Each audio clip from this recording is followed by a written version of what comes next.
Well, the Toronto Blue Jays set a franchise record. Plus, who in the world would have thought that the Toronto Blue Jays would have won this series if you're looking back to game one?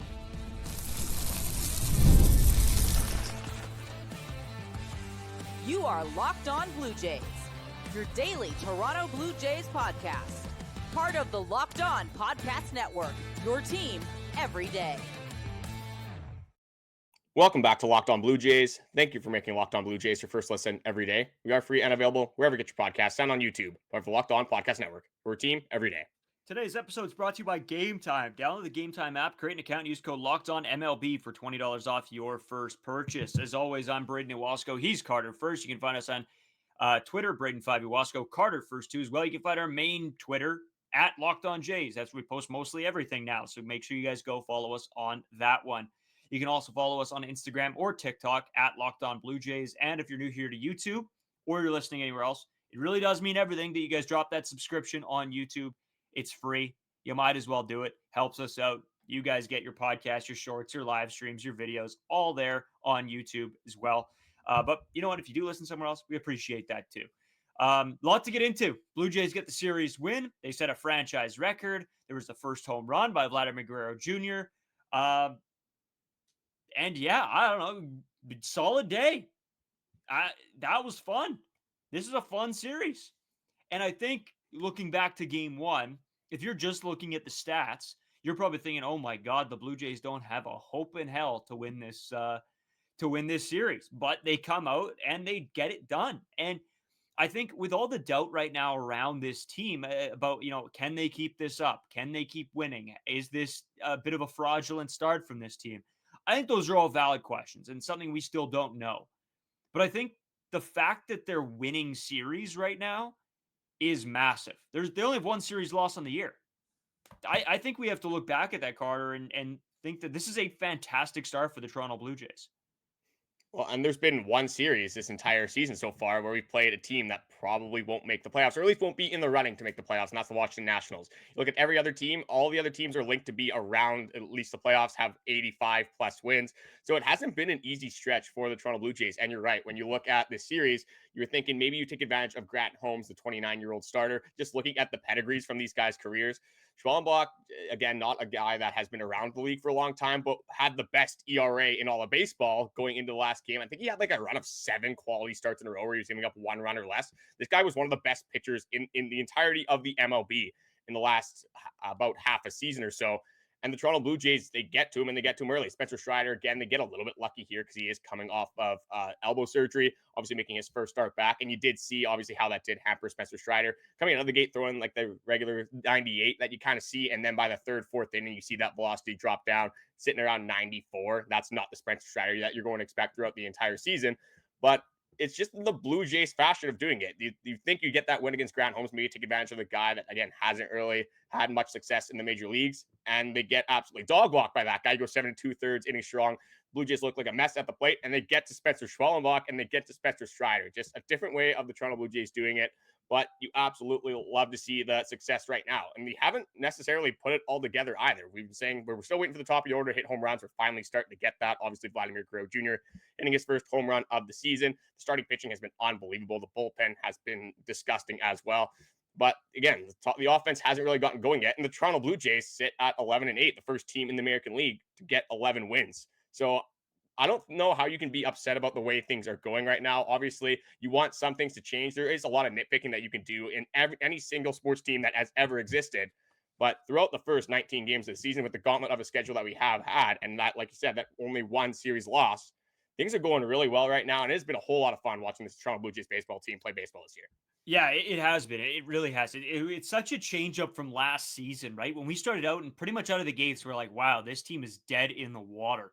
And now we're having to almost calm ourselves down from the electric season that this team is having. And that is a way better place to be in as a fan base than on the opposite side. So I'm having a ton of fun to start this year. And that's why getting on and doing this podcast every day is a whole lot easier on me than me and you, because we don't have to come on here and hate our lives for 30 minutes. We can come on here and be happy and talk about the good things instead of, picking apart this team's negativities. That is fun. Also, Carter, There's one thing I want to bring up just before I forget about it.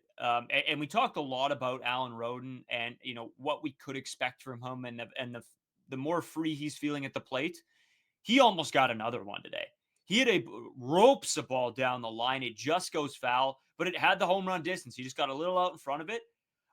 The way that kid is swinging the bat right now, Carter, I think he's dangerous, dude. I think he's going to be a dangerous component for this baseball team, and we might see him get more than 1 or 2 home runs this year. I bet you that. Yeah, it's going to be a nice thing to see what is to come for Alan Roden. Not the prettiest swing of all time if you're looking at just for like a mechanical, just looking at like how nice the swing looks. That's not going to be Alan Roden for you whatsoever. One of the more weird batting stances that you're going to see in the major leagues, but it doesn't matter. It's like the when Lonzo Ball got drafted that first year he had, when he had that jump shot that looked horrific. But if it isn't broken, don't fix it. And that's exactly what you got to do with Alan Roden. And he's just starting to get more comfortable, starting to get his feet wet once again. Like I said, this guy has only played 19 games in the major leagues, making his first appearances throughout this season. So he's only going to get more and more comfortable as the season does go on. And the big storyline of the start of the season has been this bottom of the order kind of carrying the offense. We did see a little bit differently in the third game of the series, but Alan Roden has been an integral piece to that bottom of the order. One of the reasons that the Toronto Blue Jays bottom of the order is being productive, is scoring runs, and is allowing the big dogs of this lineup, the Bichettes, the Vladimir Guerrero Jr.'s, the Anthony Santanders, to hit with the runners on a lot of the time, especially Bichette at the top of the order. Having him just with having runners in scoring position with how good he has been this season, with Alan Roden getting on base, with Miles Straw getting on base. We can't talk enough about Miles Straw. I'm going to continue to talk about him in this episode as well. When Tyler Heineman's in there, Will Wagner struggling a little bit, but he has still had some productive at-bats as well. Bottom of the order is doing really well, and it's all really centered around one of the big guys there is Alan Roden. Yeah, 100%. And I think the one thing I want to take out of this series is as good as the bottom of the order has been, this series, you can pretty much put on the top 3 guys. They got the job done. And that's what we need to see, right? When the bottom of the order isn't, going as well, you have the top of the order pick the guys up. When the top of the order isn't having their best days, you need the bottom of the order to come through and get the job done. And this team is doing an excellent job of that, where it's not just 1 or 2 guys going. There's usually 3, 4, 5 guys that are buzzing on one night. It might not be all 9 guys, but if you can get a few of the guys going every night, it's definitely going to help your chances of winning a baseball game. And that's what we're seeing so far. So yeah, excellent series. Just really fun to watch. But yeah, Miles Straw Carter's been excellent. And I don't want to go into too much negative because there's a lot of positivity around this team right now. So I'm going to get out of the way first. And again, we will talk about the franchise record and the pitching coming up in the second segment because that was unbelievable. But a little bit of negativity here for me. Addison Barger looks like Addison Barger. He doesn't look like enough has changed for me. He looks like the exact same player, just with a little bit of a different stance. It's his first 7 plate appearances in the major leagues. I can't say anything this season. That's right. And I can't say anything too bad about it. But at the end of the day, he had a .211 batting average in AAA. You bring him up, and he's 0 for 7. It's sort of the Addison Barger I expected. And yes, he probably gets sent down just with either David Schneider or Nathan Lucas when Daulton Varsho comes back. But what I don't understand is you pull Addison Barger up from AAA. Obviously, you want to keep his playing time going. But you aren't playing the guys you had up that much. So why are you pulling somebody else up and hoping that they're going to now succeed more in the MLB than they did in AAA? I'm a little confused on that. David Schneider has 11 at-bats in the MLB. Addison Barger comes up for 2 games and has 7. I don't really get the thought process there. And maybe it is just they want to keep Addison Barger going until they have to send him back down. But I don't love that. Personally, I think if you're going to give, and good thing, you're going to give a guy a shot, give him a shot. But I want to see more of David Schneider, or I want to see him in AAA. That's sort of where I'm still at with him. Same thing with Ernie Clement. I mean, I want to see Ernie Clement play. If he's going to be on the major league team, I want to see him play. So I don't know. I don't know where I'm at with that. I'm not impressed with Addison Barger. And it goes back to what I said this offseason is that he was just the whatever piece for me. So I don't know. Where are you at with Addison Barger so far? I think it's with the Addison Barger stuff, it's exactly kind of how you said it, is that they want to keep Addison Barger playing. They want to keep the regular playing time. Whereas a guy like David Schneider, he is already platooning anyway. He's already going to have situations where he might not play 2-3 games in a row. So it's not that big of an adjustment for David Schneider. That's already something that he's going to have to be accustomed to if he wants to stay on the major league team. But with the Addison Barger getting called up, it's only because Nathan Lucas is on the paternity list. It wasn't because Addison Barger was lighting the league on fire whatsoever. It's because they had to pull somebody up. They didn't necessarily want to pull up a guy like Jonathan Clase when they already have, Miles Straw playing unbelievable defense, a guy that they want to keep in the lineup as much as they can right now.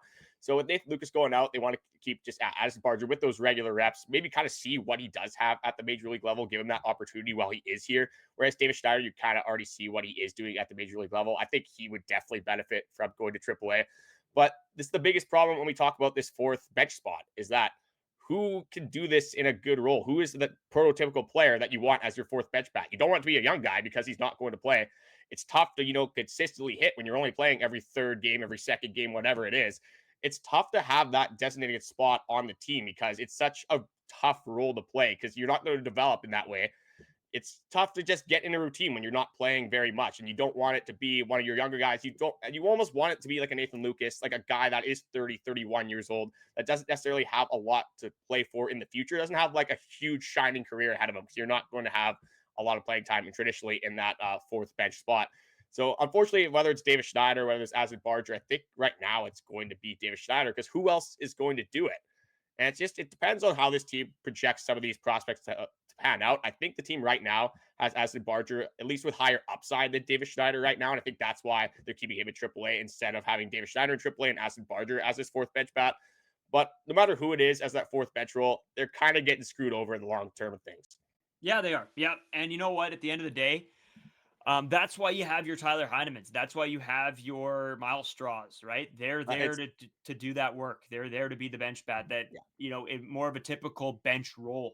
And they both succeeded highly so far this season in that role. So I guess you can't really be too upset. It was just one of those things that I'm like, if you're going to call somebody up, then just give the playing time to Davis Schneider and see what he can do. Because otherwise, I don't know. I just feel like it's a little bit of a waste, but it is what it is. It's, again, not one of those things that's going to drastically change your baseball club. So it is what it is. Now, let's get back to the pause. Oh, sorry. I got one more thing to continue on to this. And Nathan Lucas, it's reported that he's going to be back with the team on Friday anyway. So this is a very short span, obviously, on the paternity list. I thought, with you having a kid, like I said, kind of the last episode, you might want to take a little bit more time away from the team because I wanted to actually preface this as well. I said on the last podcast that Nathan Lucas was out of options. I got that wrong. That's why you got to have your sources right. I looked into it today a little bit with some injury stuff like that with Daulton, Varsho, Max Scherzer, whatever. And I got to Nathan Lucas. He does have one more option. So as soon as Daulton Varsho comes back, Nathan Lucas probably that guy that is sent down to AAA. Maybe it's Davis Schneider if you want to get him more regular playing time. That is going to be a decision that they do end up making there. But yeah, we're done with the negativity because really there's not that much to be negative about on this podcast right now, especially when you're talking about the Atlanta Braves series. Let's get into some more positive stuff. I'll throw it back over to you. Yeah, of course. We have a franchise record to talk about that the Blue Jays laid down in this third game of the series. So we'll come right back. We'll be there with the stats at least and let you guys know exactly what this is after this short break. Today's episode is brought to you by Amazon Fire TV Stick. And I'm telling you guys, this is unbelievable. Didn't know that it could do this. The Fire TV Stick is also an Xbox. Turn any TV into your gaming and entertainment hub with the Fire TV Stick 4K devices. No consoles required. Just grab your paired controller, subscribe or sign into Xbox Game Pass Unlimited with EA Play included, and you're ready to play. Dive into hundreds of premium titles from EA Sports College Football 25 to Call of Duty Black Ops 6 and Avowed. And as easily as you stream your favorite shows, it's gaming made simple, and it's all on your Fire TV Stick. That's unbelievable. I didn't know that could even be a thing. That's cool. You can go straight from your TV to gaming, no console necessary. That's unbelievable. It has endless entertainment with 4K streaming. Watch more than 1.5 million movies and TV episodes from your favorite subscribed devices like Netflix, Prime Video, Disney Plus, Max, and more. Head to Amazon.com/FireTV locked on to get started. Xbox Game Pass Unlimited subscriptions compatible controller required. Available on select devices, including Fire TV Stick 4K, second gen, Fire TV Stick 4K Max, first and second gen, and Fire TV Cube, third gen. Today's episode also brought to you by Game Time. You guys know how much I love Game Time. It's the only place I go to get my tickets, and I will continue to do so. Hopefully, I can go to a couple Jets playoff games out here in Winnipeg, but I'm really hoping to get some baseball games. There's nothing better than catching an MLB game live, the crack of the bat, the roar of the crowd, and the smell of the ballpark food. And if you're looking to go last minute, Game Time makes getting tickets even easier.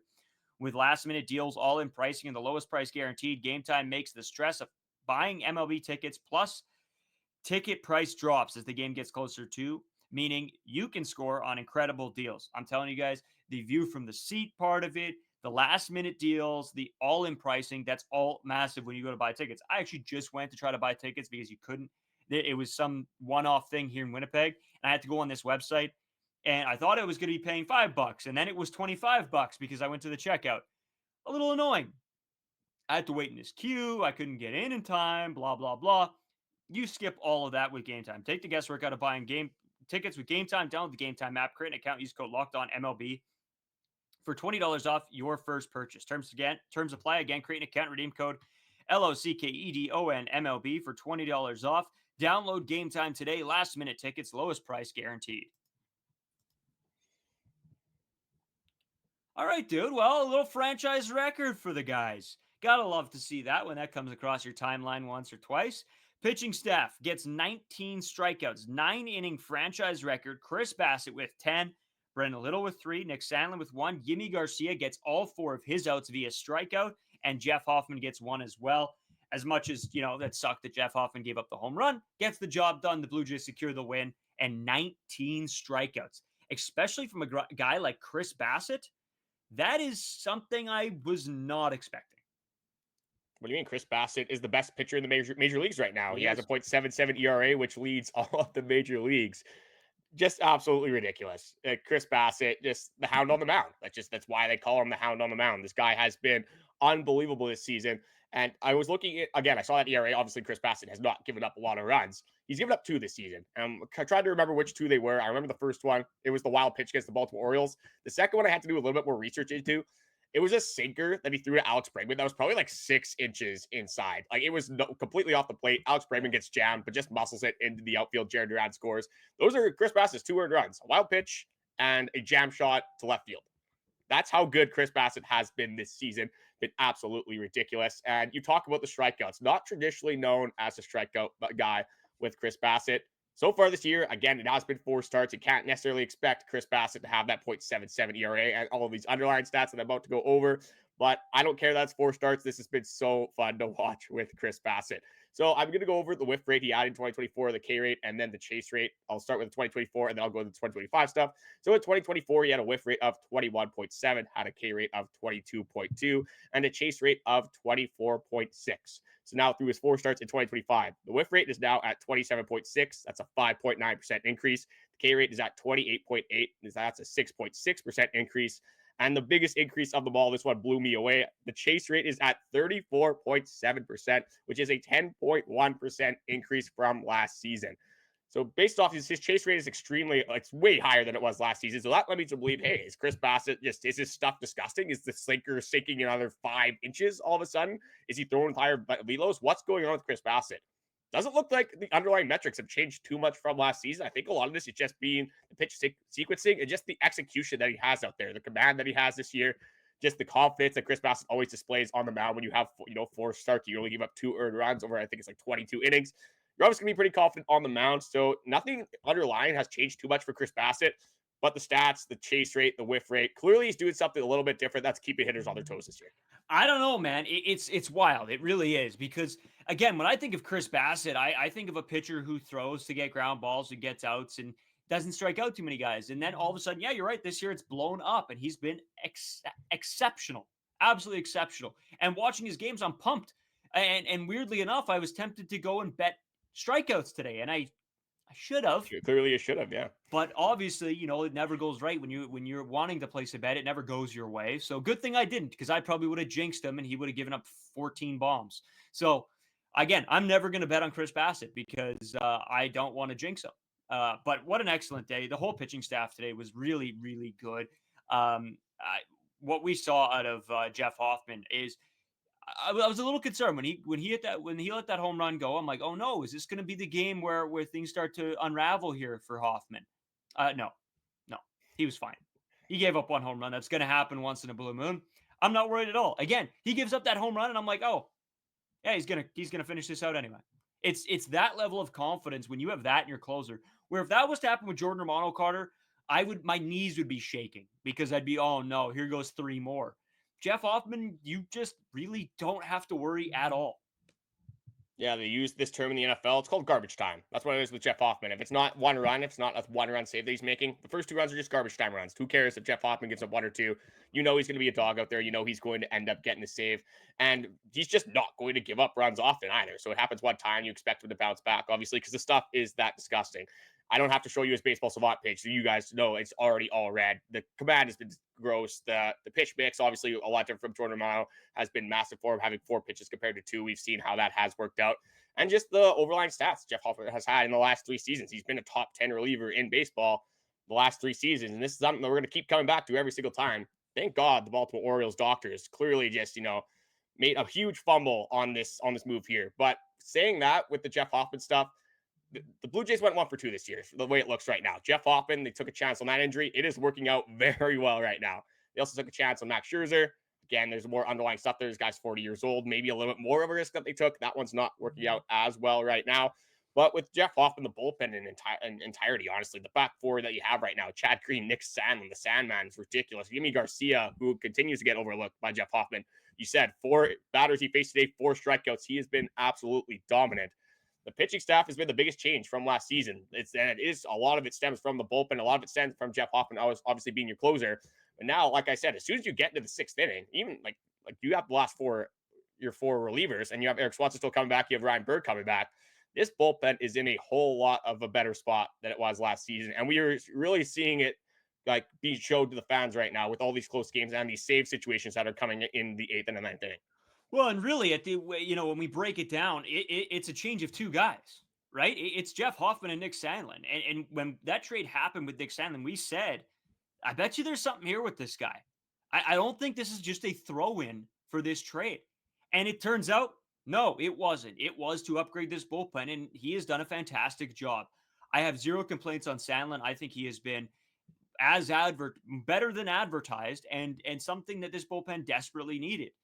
And yes, everyone is going to be outshone by Jeff Hoffman. Everybody is. He is electric. And Yimi Garcia, as good as he is awesome. He has been fantastic. But Hoffman is the man, dude. And like I said, I was so pumped to hear that they were bringing Yimi Garcia back because he looked really good last year with the Blue Jays. And I don't know if it's something about the Blue Jays blue. I don't know if it's something about the city of Toronto. Yimi Garcia just loves it here. He is so much better when he's wearing a Blue Jays uniform than anything else. Yeah, Yimi Garcia loves Canada. It's fairly obvious that he is just pitching for the Toronto Blue Jays. As soon as he gets traded to Seattle Mariners, has some injury stuff that obviously contributed to his stats. But had like a 6.5 ERA, was giving up moonballs, just did not look very comfortable. Comes back to the Toronto Blue Jays, and again, just hasn't given up a run so far in his 9 1/3 innings to start the season. We were confident in Yimi Garcia being the closer. Again, we said like it's better if we have a little bit more depth there because you don't want to have to rely on Yimi Garcia to have that 9th role, and then the depth of the bullpen you obviously have some more questions there, but we were going to be okay with Yimi Garcia being rolled out in the 9th inning if this team made some additional depth moves. That is how good Yimi Garcia is at the back end of this bullpen. So I can't even say that I'm surprised that Yimi Garcia is going off like he is this year, because we saw it last year and we're seeing it again right in front of our eyes to start this 2025 season. There is one more thing I want to go into, and it kind of is looped back into this Chris Bassitt thing. And you talked about just the competitiveness and people showing emotion on the mound. Chris Bassitt didn't necessarily, he showed emotion on the mound, but the emotion I want to talk about is the emotion that he showed in the dugout. So he's obviously 5 innings pitched, 10 punchies.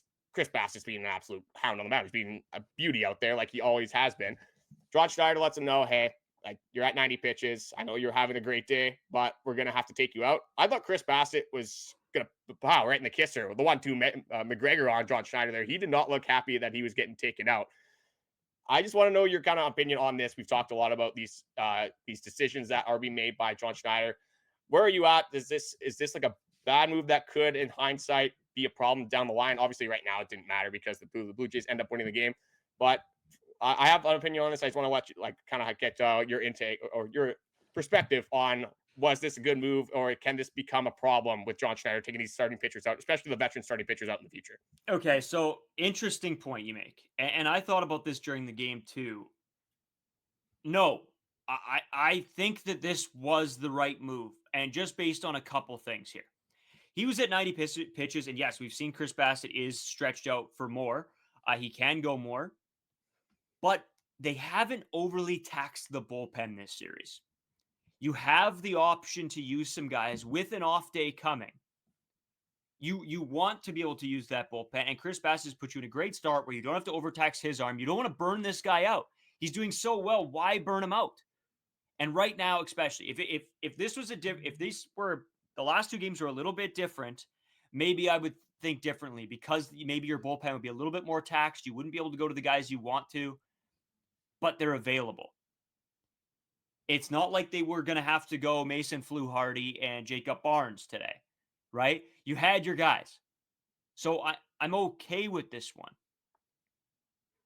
I'm not giving John Schneider the complete benefit of the doubt here, because he's made bad decisions in the past. He's made good decisions in the past. But out of all of them, this is one I'm okay with.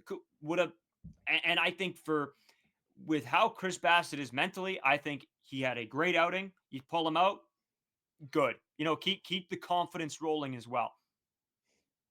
But I think at this stage of the game, I don't know if I would have been super angry or happy about the situation. I think I'm just okay with it at least. I don't know where else to go here. I was a little bit like, he could go. I'd love to see him go a little bit more and get a couple more guys.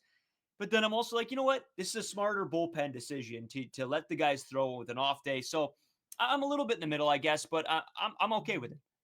Yeah, see, I wanted to bring this up because in hindsight's obviously 2020, it didn't matter. But we always talk about John Schneider when these decisions do matter. This would have been one of those situations, say that, Nick Sandlin, Brendan Little, whoever goes in, gives up, a 3-run home run or something, and the Toronto Blue Jays end up losing this game. This might be one of those decisions that we end up looking back at. And I said with a lot of these veteran pitchers, a lot of the time I am going to give them a lot of the leeway. I'm going to trust Chris Bassitt. I'm going to trust Jose Berrios, Kevin Gausman. Those three specifically, I have a different level of leash with Bowden Francis and Easton Lucas, just because of their experience, just just how many innings they have thrown in the league, and just you haven't really seen what they can do in a massive sample size. So normally with these veterans, I am a guy that is going to say, hey, let them go out, especially when it's Chris Bassitt. Clearly he is ready to go out again. You could tell from his emotion, but we kind of saw the same thing with George Springer, who, decided to finish out that at bat, even though he wasn't necessarily ready to go. And again, a little bit of a different situation here. But this just all goes to the bigger picture. And part of it, like you said, is that you didn't have a tax bullpen. You have an off day. You don't want to let these guys sit on your bench for, 3-4 days, and then they haven't pitched in a while, and then you throw them into this high leverage situation. Probably not going to go too well for you. And just the bigger picture of, you're in a good spot right now. You have all these bullpen arms available. You don't need to tax Chris Bassitt this early on in the season. He is going to make a ton of starts down the line. It wasn't a prominent spot where you needed Chris Bassitt to get out, because like you said, if it wasn't Chris Bassitt, are you gonna have to throw Jacob Barnes? You're gonna have to throw Mason Fluharty. You had a lot of options at your disposal. So I just kind of wanted to throw this out there to the people and just talk about it, where it was one of those John Schneider decisions that could have ended up mattering, but didn't necessarily end up mattering in this scenario. So I think this is a tough one, like you said, to really say it was a good decision, it was a bad decision, because again, it didn't matter at the end of the day. But it is one of those situations that, with all things considered, I am more so on the side of John Schneider here. But there's going to be a lot more decisions that we're going to have to talk about. There's going to be a lot more discussions like this, where, there's starting pitchers going later into the game, and you have some bullpen arms, whether you have all of them or some of them, that we're going to end up obviously talking about in the future. But we do have some more stuff that we want to get into. We got some fantasy stuff, just some updates that, again, we kind of get throughout the week. And sometimes, we have so much to talk about all the time, we kind of leave it to the wayside. Still very important information, though, so you want to stick around. Much more to come at you guys with, so stick around. We got some more fantasy stuff to go into coming up. Today's episode is also sponsored by Prize Picks. Basketball and hockey playoffs are heating up, and there's no better way to turn your sports knowledge into real rewards than with Prize Picks, the easiest and most exciting way to play fantasy sports. With Prize Picks, you can simply pick more than or less than on at least 2 player stat projections, and you're in. You can even combine players across sports. You can do basketball, hockey, baseball, football, and hockey, and much more for your chance to win up to 2,000 times your cash. So obviously, with I make my picks, I go with my fantasy teams. As you guys know, if you listen to the podcast, I'm a big fantasy guy. So I got to roll with the guys that I am rolling out with for my fantasy squad. I'm down right now, so I'm hoping for some big performances. I got Reese Olson. I need him to go more than 4.5 innings pitched. I need those innings pitched points because I am down right now. And O'Neill Cruz just hit a grand slam. I'm expecting him to continue that momentum. I got him more than 1.5 bases. Hopefully, he can elevate me to my 4th fantasy win in a row to start the year. Download the app today and use code LOCKEDONMLB to get $50 instantly after you play your first $5 lineup. That's code LOCKEDONMLB to get $50 instantly after you play your first $5 lineup. Prize Picks. Run your game. All right, Carter, a lot more to get into. I'm going to throw this one right over to you. As you know, a lot to get into. It's been a week since we've talked a little fantasy, so we're going to talk about that. What do you got on the card for us today? Yeah, so finally back with our fantasy talks. I just wanted to give some shout outs to, I guess, just this is a little bit selfish of me because I am a part of this group, obviously, but the undefeated people still in the Locked On League. We got Matthew Taps, who I think is probably going to win this week. Again, it is still early on. Got myself, why, like I said in that ad, I am down on the week. So not exactly the way I wanted to start. And then Joseph Gallo, who is also 3-0. Congratulations to you guys and your starts to the season.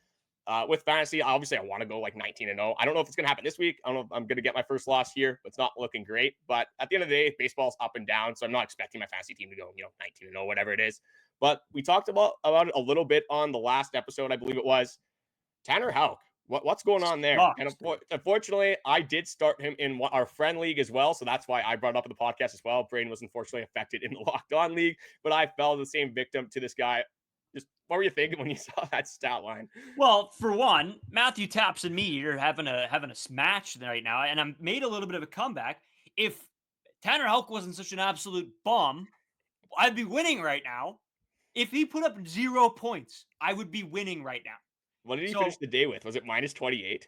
Is that what it was? Yeah, something like that. It's absolutely wild. Just kind of a week ruiner, honestly. Especially in a 20-man league. I started at minus 28, Carter, to start the week. And I'm like, well, this one's a write-off. And thank God in the Friends League, I'm doing better. I think I'm 2-1. And I think I'm losing, but there's still time. Yeah, Tanner Houck, just dude, he's an enemy of the podcast right now. So I'm putting it out there. Bum of the week goes to Tanner Houck. See, and as the Jays host, we obviously saw Tanner Houck pitch against the Toronto Blue Jays. And it wasn't like wasn't expecting Tanner Houck to go 7 innings strong, 10 punches. That's just not who Tanner Houck is. I was expecting if he can give me 10 points in my friend league, I'm gonna be okay with that. And we had that, that start before he went against the Rays. Didn't expect him to get blown up like that. But he give up 10 earned runs in the contest over 2 1/3 innings pitched. I couldn't even look. So again, it was the only thing that made it okay for me because I suffered from it as well. But as soon as I saw Braden had him in the Locked On Fantasy League, did make it a little bit better for me there. But other than that, just how are you feeling about your Locked On fantasy team? I know things were not looking too good a couple weeks ago for you, but has anything changed with your team right now? Well, yes. So I did pick up a win. So right now I think I'm 1-2. Winning solves all your problems, right? It does. And you know what? I think I don't think I'm the best team out there. I don't. But I don't think I'm as bad as when I started the year. I made a move because I didn't know DHs had to be actual DHs. I thought they were like a utility thing. Turns out I was wrong. And that hurt me. I had Mitch Garver starting. I think I said that. Enemy of the podcast. That guy's a bum. So I dropped him. I said, see you later to Mitch Garver because that guy needs to be nowhere near a baseball field anymore, or at least in fantasy. So I did pick up somebody else, and they're doing okay. They're not going to lose me 4 points every week. So I'm whatever. It's fine. I just got screwed with that. It is what it is. How do you feel about your teams, I guess? I'm optimistic about my team. I think I have a lot of good pieces, especially with my positional players. The pitching is where I leave a little bit to be desired. And this is what I do. I've done it once in the Locked On League. I tend to do it a couple times throughout the year. I already went back through the draft one time. I'm like, hey, early on in the season, where did I mess up here? I want to give a shout out here. Austin Davis, he's leading the league in points right now as well. He picked Kyle Schwarber And I didn't know about the DH thing either. If I would have knew about that DH thing, maybe this, impacts my head a little bit. But he got Kyle Schwarber, I think, in like the 5th round or something. I picked O'Neill Cruz. If I would have picked Kyle Schwarber, I know how many points this guy gets. I know how good he is. He's going to hit 35, 40 home runs, especially in a 20-man league. I think you need those guys that are going to score you a ton of points, no matter what the position is. So I think if we knew about that DH stuff, so we weren't cheating because we didn't know either, obviously. So if I would have known that, I probably would have went Kyle Schwarber a little bit earlier. But he is one of those guys that is contributing to the success of Austin early on as well. He has Chris Bassitt on his fantasy team. Carter, I got to cut you off. As we're doing the fantasy segment, a trade proposal has come in. Let's go over it. Yeah. All right. Oh, we got to go over mine too quick after. Okay. Hold on. I'm gonna boot. I'll go over mine quick right now. So I got this is the first trade of the season, I believe. I didn't see any other trades being made. I got offered. I had Julio Rodriguez at the time. I got offered straight up Gunnar Henderson for Julio Rodriguez, and I did have a lot of outfielders going into this league. My plan was to kind of go outfield heavy early on because I liked a lot of the value you could get there. But when I get Gunnar Henderson, traded straight up for Julio Rodriguez, who I do like, and I think is going to have a very good season. Just, playing in Seattle, playing in that ballpark, not a hitters-friendly ballpark. Gunnar Henderson coming off the injury and starting to, pick up from kind of where he left off last season. I think positional advantage for me as well was one of the major reasons I accepted that trade. But I'll throw it back over to you. I think for the last thing of the episode, just want to go over this trade proposal. Vinny P. Baby has sent me this trade. It is Xavier Edwards and Max Meyer on the both of them on the Miami Marlins. Yep. For Tommy Edman and Tanner Houck. And I said Tanner Houck, enemy of the podcast. But let me get one thing clear here. Okay? The Marlins are brutal, and these guys are having an okay start to their fantasy year. So that he's trying to flip them for me right now. I know what's going on. He's like, oh, these guys are doing good right now. I'm going to flip them for Edman because Edman's going to be good. And Houck's terrible. So it's probably just like, oh, he's going to want to get rid of Houck right now, so I can unload these guys on him. I'm not falling for the trap. I ain't falling for it, all right? Tommy Edman was, I said, like my dark horse pick of the draft. I think he's going to be really good. And so many people have been trying to get Tommy Edman from me. He ain't leaving. Yeah, you absolutely love Tommy Edman. I think Mayer could have a good year. He's a rookie going in this season, so I think he can obviously continue on and get better. But yeah, I think with Tanner Houck, this guy was an all-star last year. I mean, like, we are kind of crapping on him a little bit here, but you deserve to get crapped on when you give up 10 earned runs. But I think Tanner Houck can still have a path where he is very good. I'm not as high on Tommy Edman as you are, but I think Tommy Edman, you could play him at like 8 different positions. So that obviously is a big increase for your fantasy team as well, especially with an injury, some off days. Being able to throw a guy in multiple different positions is definitely a bonus. But yeah, keep the trades going. I'm surprised we've only gotten one trade that has gone through. So if you guys are setting trades, we're not going to veto anything unless it's like clear cut, like you're trading Aaron Judge for Alan Roden. I don't care how good Alan Roden has been. It's not Aaron Judge. So that's the only event we're going to veto trades. For the most part, we're going to kind of let them fly. Just has to be some clear cut conclusion. But we love, obviously, when transactions are being made and people are participating in the fantasy season. And just to remind you guys, there will be a prize for the winner at the end of the year. So there is a little bit of there might be top 2. We're trying to figure it out. I think top 2. Well, anyway, there is some incentive to do good in this fantasy season. For sure, one, when we get a prize, we'll have to discuss on whether we do like a top 3. Because 20-man, if you do get top 3 in the 20-man league, obviously that is a pretty good fantasy season for yourself. But Braden, fantasy-wise, baseball-wise, anything else you want to go over before we kind of go into this off day? How are we feeling actually going into the off day? Yeah, good. I think they need it. I think the boys can use it. Anytime you get an off day is great. And honestly, we got so much to talk about tomorrow, Carter, that, yeah, I think we've already taken this episode long too. So I think I'll leave it there. We got a lot more to discuss tomorrow.